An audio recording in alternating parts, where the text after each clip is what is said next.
দেখ স্কুলে আসতে আর ভালোই লাগছে না, পুজোর আর মাত্র কটা দিন বাকি, আর দেখ স্কুলটা এখনো ছুটিই দিল না। যা বলেছিস, বাইরে পুরো পুজো পুজো ওয়েদার। জানিস আমাদের কাছে তো কত শিউলি ফুলে ফুটতে শুরু করেছে। এই জানিস আমার 7টা জামা হয়েছে, আর তোর?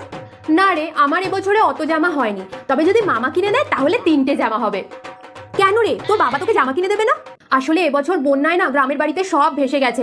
বাবা সেই জন্য বলছিল যে বন্যা দুর্গতদের জন্য ত্রাণের টাকা পাঠাবে, আর আরো অনেক কিছু পাঠাবে। সেই জন্য বাবা বলেছে এবছর আর জামা কাপড় কিনে দেবে না। সে কি, এই কথা তুই আমাকে আগে বলিসনি কেন? ঠিক আছে, আমার নতুন জামাগুলো থেকে আমি 4টে জামা তোকে দিয়ে দেবো, আর বাবাকে বলে কিছু টাকাও তোকে দিয়ে দেবো। এগুলো নিয়ে তুই তোর বাবাকে দিয়ে দিবি, আর তোর বাবা এগুলো বন্যার ত্রাণে দিয়ে দেবে। কেমন হবে বলতো? বাহ, তাহলে তো খুবই ভালো হয়। আমাদের তো কত জামা হয় প্রত্যেকবার বল, কিন্তু এই বন্যার কারণে কত ছোট ছোট বাচ্চা পুজো নতুন জামা পরতে পারবে না। আমার তো ভেবেই মজা হচ্ছে যে আমি ওদের জন্য কিছু করব। আচ্ছা, একটা কাজ করলে হয় না? আমরা যদি প্রিন্সিপাল ম্যামকে বলে স্কুলে ত্রাণের টাকা তোলার ব্যবস্থা করি, আর সেই টাকাগুলো নিয়ে তোর বাবাকে দিয়ে দিই, তাহলে তোর বাবা তো সেগুলো গ্রামে পৌঁছে দিতে পারবে। ভালো আইডিয়া না বল?